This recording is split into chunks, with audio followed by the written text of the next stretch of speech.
지켜 행하라는 말씀을 또 강조하고 있습니다.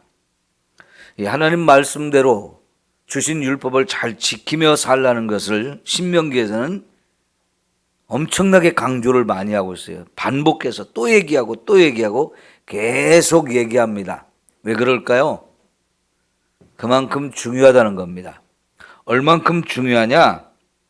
거기 셋째 줄에 보면 너희가 살고 번성하고, 그래서 이 가나안 땅에 들어가서 그 땅을 차지하게 되는 것, 이 모든 것이 말씀을 얼마나 잘 지키느냐에 따라서 거기에 달려 있다는 겁니다.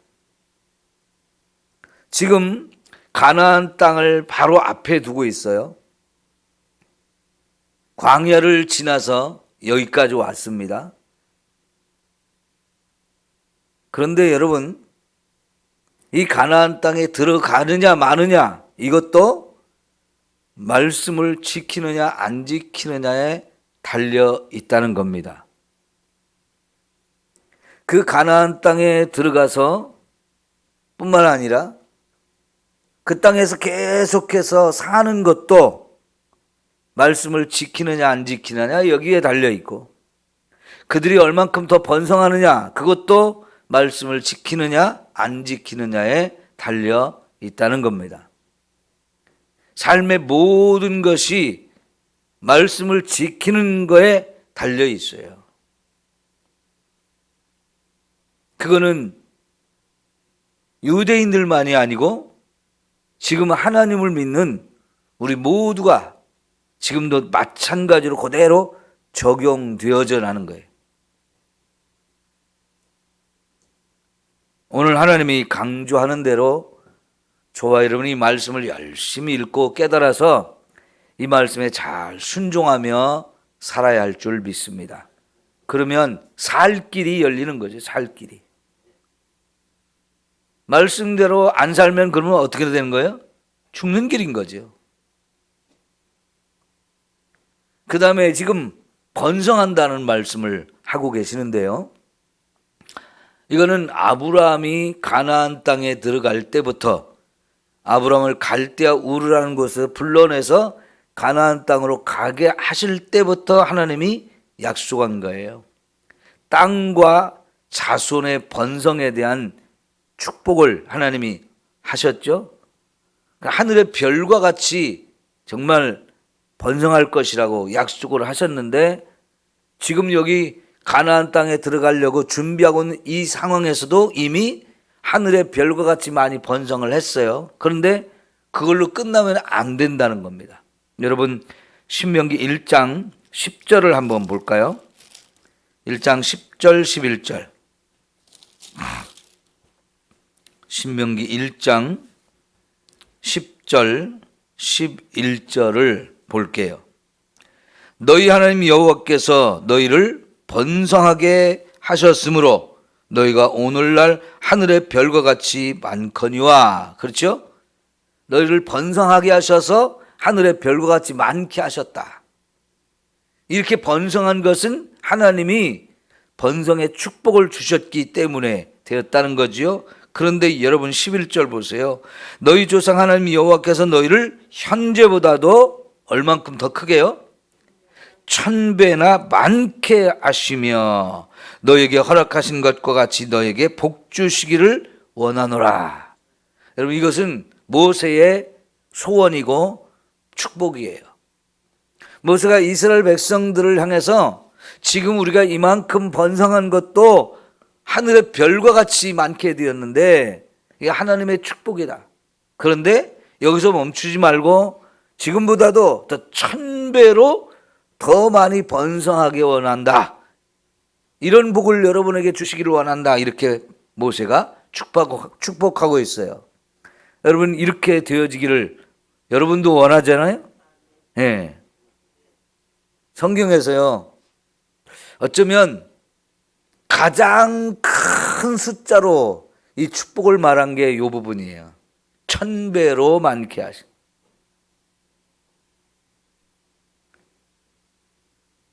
마태복음 13장에서 씨 뿌리는 비유에서도 우리가 씨를 뿌리면 30배, 60배, 10배의 축복을 주신 걸 말씀하고 있거든요.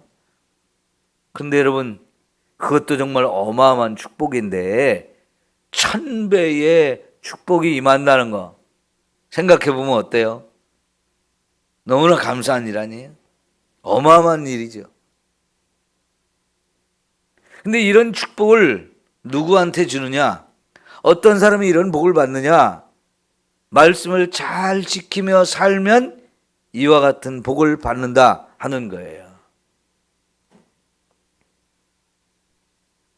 지금은 우리가요, 결혼을 해도 자식을 한두 명 낳고 마는 너무나 안타까운 시대가 되어서 우리 인구가 자꾸 소멸되어져 가서 그걸 국가적으로 걱정하고 염려하고 있잖아요. 근데 예전에는 그런 인구 제한이 없었어요. 이 산하 제한 정책이 미국에서 왔는데요. 이 산하 제한 정책을 미국에서 처음 제안했던 사람들, 그래서 미국을 산하 제한을 하는 나라로 만들고 거기서부터 시작해가지고 우리나라를 비롯해서 아시아로 막 다니면서 이 산하 제한 정책을 막 퍼뜨린, 이게 미국의 이 산하 제한 정책을 처음 제안했던 사람들로부터 시작됐는데요. 이 사람들이 정말 악한 사람들이에요. 아주 잘못된 사람들이 그런 정책을 만들었어요. 그리고 그것이 우리나라에 너무나 쉽게 들어와서 지금까지 그 영향을 미쳐서 지금은 우리가 인구가 소멸되어질까 봐 지금 심각하게 걱정을 하고 있고, 자녀들을 많이 낳게 하는 이런 나라가 되게 하려고 엄청난 돈을 쏟아붓지만 별로 효과가 없어요. 왜 그럴까요? 생각이 안 바뀌어서 그래요. 근데 하나님은 우리를 막 번성하게 하는 걸, 이걸 축복으로 말씀을 하시거든요. 그게 하나님의 계획이었어요. 처음 우리 인간을 아담과 하와를 만들 때부터 생육하고 번성하라 그러셨거든요. 이게 사람을 만드실 때 하나님의 계획이고 하나님의 축복이었어요. 근데 인간은 사람이 많이 태어나는 거 그렇게 좋아하지 않아요. 그러면 복잡하다는 거고, 물자가 더 많이 필요하니까, 그러면 우리가 사는 세상이 더 힘들어진다라고 그렇게 생각하면서 자꾸 줄이는 정책을 만들어 가려고 하는 건데, 그것이 너무나 안 좋은, 하나님 말씀에 맞지 않는 정책인데 너무나 많은 나라에 이런 악한 영향력을 끼쳤거든요.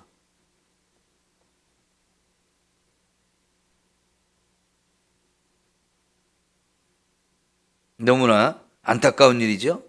하나님은요, 우리가 번성하기를 원하십니다. 하나님께서 말씀하신 대로 이 나라가 정말 이 아이를 안 낳는 이런 문화가 이제 싹 사라지고 번성하고 또 번성하는 이런 나라로 새롭게 변화되기를 위해서 우리가 기도해야 할 줄 믿습니다. 자, 그런데요, 이제 우리가 2절을 보면 하나님은 기억하라고 말씀하십니다. 뭘 기억하라고 하시냐? 광야를 지나온 걸 기억하라는 거예요. 출애굽을 해서 이 가나안 땅까지 오는데 하나님은 의도적으로 이스라엘 백성을 광야로 끌고 가셨어요. 애굽에서 가나안 땅까지 가려면 반드시 광야를 거치기는 하지만 길어야 한 달이면 갈 수 있는 거리였거든요. 근데 하나님은 그 짧게 갈 수 있는 그 길을 택하지 아니하시고 하나님은 의도적으로 이스라엘 백성을 광야 깊은 곳으로 데리고 가셨어요. 원래 가나안 땅으로 가는 그 짧은 지름길을 놔두시고 전혀 다른 뺑 돌아가는 길을 택하셔서 광야의 아주 깊은 곳으로 이스라엘 백성을 끌고 가셔서 거기가 시내산이에요. 시내산. 거기서 1년을 머물렀죠. 왜 그렇습니까? 거기서 하나님이 강림하셔서 하나님이 살아계신 분이라는 것을 이스라엘 백성 전체에게 보여주시고 들려주시고 느낄 수 있도록, 온몸으로 느낄 수 있도록 하나님을 만나는 경험을 하게 하셔요. 여러분, 하나님 만나는 거 안 만나는 것 천지 차이죠. 하나님을 믿는다고 하지만 하나님을 만난 경험이 있는 사람이 하나님을 믿는 거하고 하나님을 만난 경험이 없는 그런 사람이 믿는 거고는 엄청난 차이가 있어요. 이왕이면 우리가 하나님을 믿을 때 하나님을 꼭 만나는 체험을 하셔야 돼요. 그게 신의 산에서 하나님이 강림하셨던 이유입니다. 그리고 거기서 율법을 주셨습니다. 성막도 건축하게 하셨습니다. 제사를 통해서 하나님을 섬기고 우리 죄 문제를 해결받는 길을 가르쳐 주셨어요. 그리고 이제 거기서 이스라엘 백성을 하나님의 군대로 편성을 해서 가나안 땅에 들어갈 준비를 하게 하셨는데, 여러분, 그렇다고 해서 이스라엘 백성이 가나안 땅에 들어갈 수 있도록 준비가 된 것은 아니었어요. 그래서 가데스 바네아에서 가나안 땅에 들어가지 못하고 그 기회를 놓치고 말았지요. 그래서 다시 38년 동안을 이 광야를 헤매게 하셨는데, 왜 하나님은 이 광야를 걷게 하셨는가? 목적이 있었다는 거예요. 그 목적이 뭡니까? 여러분, 2절에도 그렇고 3절에도 그렇고, 첫째는 그들을 낮추기 위해서 그렇게 하셨다는 거지. 겸손하게 만드는 훈련을 하셨다는 겁니다. 이 낮추셨다는 얘기가 뭡니까? 우리는 아무것도 아닌 것, 우리는 정말 무능력하고 가진 것이 없는 사람이라는 것을 철저하게 경험하게 하셨던 거죠. 여러분, 광야에 들어가니까 사람이 할 수 있는 게 없었어요. 먹을 것, 마실 것을 찾을 것이 없었습니다. 길도 찾지 못해요. 그저 하나님의 도우심을 바라볼 수밖에 없는 존재라는 걸, 우리가 한없이 무능력하고 우리가 가진 것이 아무 소용이 없고 정말 내 힘과 내 능력으로는 살 수가 없는 곳이 광야거든요. 그러면 누구를 의지합니까? 하나님을 바라볼 수밖에 없도록 하나님이 훈련하셨어요. 근데 오늘 저와 여러분이 그런 생각을 하나요, 안 하나요? 우리가 사는 곳은 광야가 아니기 때문에 먹을 것, 마실 것이 풍성해요. 그리고 우리가 그런 것을 얼마든지 내 것으로 구할 수 있는 물질도 가지고 있어요. 그러니까 어느덧 우리는 하나님 없이도 살 수 있는 존재인 것처럼 우리가 지금 광야를 다 잃어버렸거든요. 50년 전, 60년 전만 해도 저와 여러분의 삶은 형편없었어요. 하루하루 먹고 사는 것이 너무 힘들었잖아요.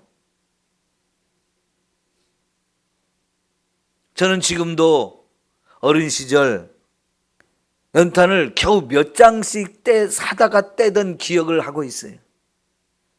지금은 뭐 연탄 엄청나게 쌓아놓고 한겨울 다 지낼 수 있는 연탄 충분히 있게 준비해놓고 살잖아요. 지금은 돈 없는 사람들도 정부에서나 또 여기저기 단체에서 막 연탄을 막 사줘가지고요, 내 돈 들이고 안 사도 그냥 연탄 창고에 가득가득 차서 더 이상 채울 데가 없어서 받지 못하는 상황이 돼요. 여러분, 쌀도 봉지로 사다 먹던 시절이 있었어요. 그런 경험이 저 어린 시절이 있어요. 근데 그것도 살 여력이 없어서 보리밥만 먹었던 경험도 많고요. 그게 저 어린 시절이거든요. 그럼 50년 전이에요. 근데 지금은 그거 다 기억 안 하잖아요. 거의 잃어버렸어요. 이렇게 우리 환경이 변하니까 내가 할 수 있는 게 많아지고 우리가 가진 것이 많아서 조금도 부족함이 없이 되었는데 이 광야를 잃어버린 거예요. 다시 말하면 개구리가 올챙이적인 시절이 있었다는 걸 다 잃어버렸다는 얘기죠. 개구리가 됐어도 올챙이 시절이 있었다는 걸 잊어버리면 안 된다고 우리가 말하잖아요. 근데 지금 이스라엘 백성이 그런 기억을 자꾸만 잃어버리는 거예요. 하나님은요, 광야를 기억하라는 거예요. 광야를 거쳤던 것을 기억하는 거예요. 그 광야를 하나님이 거치게 한 이유는 그들을 낮추시게 하기 위한 것이에요. 먹을 것이 없는 상황을 굶주리게 하는 이 상황을 경험하게 해주셨다는 거예요. 왜요? 우리가 정말 이렇게 보잘것없고 능력이 없고 가진 것이 없는 무능력한 존재라는 것을 우리가 깨닫게 하시는 거예요. 우리를 이렇게 낮추시고 겸손하게 해야 우리가 진짜 하나님을 제대로 섬기며 살 수 있지 않습니까? 한순간도 하나님이 먹을 것, 입을 것, 마실 것을 주시지 아니하면 살아갈 수 없는 곳이 광야였어요. 그런데 그런 광야에서도 하나님은요, 먹을 것 하나도 걱정 안 하게 계속 공급해 주셨고, 마실 것도 계속 공급해 주셨고, 의복도 헤어지지 않게 하시고, 발도 부르트지 않게 해주셨다고 그러잖아요. 여러분, 의복이 헤어지지 않았다, 발이 부르트지 않게 하셨다는 말이 좀 두 가지로 해석이 돼요. 하나는 한번 처음 애굽을 떠날 때 입었던 옷과 신었던 신발, 그거를 40년 동안 그냥 옷 한 벌로 계속 헤어지지 않고 부르트지 않도록 하셨다는 뜻으로 해석하기도 하고요. 또 반대로 그게 아니고 항상 하나님이 새 옷을 계속 주셨다는 뜻으로 해석되기도 하고, 신발도 계속 새로운 신발을 주셔서 편안하게 갔다는 뜻이에요. 그렇게 해석하기도 해요. 어떤 게 정확한지는 우리가 잘 알 수가 없는데, 어쨌든 하나님은요, 옷에 대해서 걱정하지 않게 하시고 신발에 대해서 걱정하지 않게 하셨대요. 너무나 감사한 일 아니에요? 하나님이 그런 것까지 세세하게 다 책임져 주셨다니까. 얼마나 감사한 일이에요. 여러분, 지금도 저와 여러분이 모든 것이 하나님의 은혜로 살고 있음을 기억하고 감사해야 됩니다. 모든 것이 은혜라고 하는데 정말 하나님의 은혜를 잊어버리면 안 돼요. 다 은혜로 산다는 거 정말 감사하며 살아갈 수 있기를 축원합니다. 네. 그러면서 3절에 보면 너무너무 중요한 말씀하고 계시죠. 예수님도 이 말씀을 마태복음 4장에서 인용해 가지고 마귀가 시험할 때 이 말씀으로 마귀를 물리쳤어요. 돌을 가지고 떡을 만들어 봐라. 40일을 금식해서 지금 먹을 것이 절실하게 너무너무나 필요한데 돌을 가지고 떡을 만들어 먹으라고 할 때 예수님 뭐라고 말씀하셨어요? 사람이 떡으로만 사는 것이 아니고 하나님의 입으로 나오는 모든 말씀으로 산다 그랬어요. 여러분, 정말 이거를 너무너무 중요하다는 걸 아셔야 돼요. 떡만 있으면 사는 존재가 아니에요, 우리는. 근데 지금 우리는 먹을 양식 충분히 있잖아요. 근데 그거 아무리 먹어도 배가 불러도 여전히 저와 여러분에게 더 필요한 것이 하나님의 말씀이라는 거예요. 그 하나님의 말씀 매일매일 먹어야 우리가 내 영혼이 살 수 있어요. 다시 말하면 우리는 육체만 가진 존재가 아니고 우리는 영혼도 가진 존재인데, 육체는 땅에서 나는 양식 떡을 먹어야 삽니다. 그런데 영혼은 그 떡을 가지고는 만족이 안 되는 존재예요. 아무리 떡을 배불리 먹어도 하나님의 말씀을 들어야 영혼이 만족을 누리고 진짜 행복을 여기서 누리는 건데요. 이 땅에 많은 사람들이, 하나님을 안 믿는 사람들은 육체를 위한 떡만 필요하다고 생각하고요, 영혼의 양식은 먹지 못합니다. 뿐만 아니라 예수를 믿는 사람조차도 여러분, 떡만 먹으면 된다라고 생각하고 사는 사람이 아직도 많아요. 그래서 하나님 말씀을 전혀 읽지도 않고 듣지도 않고 공부하지도 않고 말씀을 멀리하고 산단 말이에요. 그럼 그 영혼이 어떻게 되겠습니까? 영혼은 자꾸만 죽어가는 거예요. 힘이 없어요. 오늘 저와 여러분에게는 육신의 양식과 더불어서 영의 양식도 함께 필요한데, 여러분 이것을 마태복음 6장 33절에서 뭐라고 말씀하시냐면, 너희는 먼저 그의 나라와 그의 의를 구하라. 그리하면 이 모든 것, 먹을 것, 입을 것, 마실 것을 하나님이 다 채우시리라 말씀하셨어요. 여기서 먼저 우리에게 필요한 것은 뭐냐면, 하나님의 말씀이 육신의 양식보다 먼저 필요하다는 거예요. 우리가 그걸 더 먼저 구해야 된다는 거예요.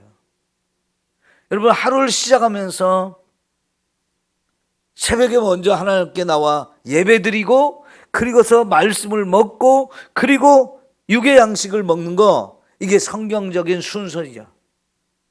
새벽을 깨워서 예배 자리에 나와서 말씀을 먹는 거는 너무나 잘하시는지. 사람이 떡만 가지고는 살 수 없습니다. 근데 떡보다 더 중요한 것은 육의 양식, 영의 양식이기 때문에 너희는 먼저 그의 나라와 그의 의를 구하라. 이 그의 나라와 그의 의를 구하라는 말이 신명기 8장 3절에서는 말씀을 따라 살라는 거예요. 얼마나 귀한 얘기입니까? 예수님이 우리에게 가르쳐 주려고 이 말씀을 인용해서 하신 말씀이죠. 육의 양식이라는 거는요, 먹고 나면 없어지는 거기 때문에 계속해서 필요합니다. 그래서 농사도 계속 져야 되고 계속해서 새로운 육의 양식들이 필요해요. 그런 것처럼 영의 양식도 마찬가지예요. 한 번 먹어가지고 영원히 사는 게 아니고요, 계속해서 날마다 새로운 양식이 우리에게 필요한 거거든요. 매일 새롭게 우리는 하나님의 말씀을 먹어야 되는 거죠. 우리는요, 하나님께서 광야를 지나게 하신 것이 뭐냐면 고난을 겪게 하신 거예요. 그래서 여기서 나오는 말이 고난이 우리에게 유익이라는 거죠. 고난 받는 거, 그건 우리가 당장에는 싫지만 사실은 그 고난의 과정을 거칠 때 저와 여러분이 연단이 되고 훈련을 받아서 하나님 앞에 더 아름다운 정금과 같은 존재가 되어진다는 거죠. 사람은요, 그냥 되어지지 않습니다. 연단과 훈련이 필요해요. 고난의 과정을 통해서 그 연단과 고난을 잘 겪고, 그래서 거기서 훈련 받을 때 제대로 된 믿음을 가진 사람들이 되어지는 거죠. 고난이 올 때 힘들지만 여러분 감사하면서 그 고난을 통해서 하나님이 우리에게 주시는 뜻이 무엇인지를 잘 깨달으면 정말 저와 여러분이 누구보다도 더 아름다운 믿음의 선한 일꾼들이 되어질 줄 믿습니다. 고난을 감사합시다. 고난을 두려워하지 맙시다. 왜 이 고난을 우리에게 허락하셨는지 생각하면서 그걸 깨닫고 나면 그만큼 우리의 믿음이 한 단계씩 올라가는 거예요. 하나님은 분명히 저와 여러분에게 훈련을 통해서 만들어 가시고, 훈련을 통해서 다듬어서 하나님 나라의 백성이 되도록 만들어 가십니다. 그 하나님 바라보면서 한 걸음 한 걸음 주님이 인도하시는 대로 따라가는 우리 모두 되기를 소망합니다. 기도합니다. 좋으신 하나님 감사합니다. 하나님은 하나님의 백성들을 하나님 백성답게 만들기 위해서 광야를 지나게 하셨습니다.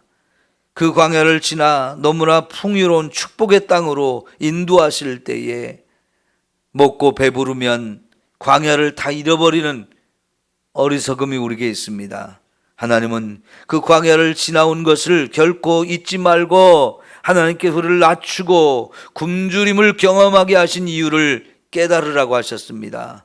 우리가 하나님을 필요로 하는 존재, 하나님 없이는 살 수 없는 존재, 하나님의 은혜가 아니면 살 수 없다는 것을 늘 깨닫고 그 은혜를 바라보며 주님을 의지하고 주님과 함께 살아가는 저희들 모두가 되게 하여 주시옵소서. 예수님의 이름으로 기도하옵나이다.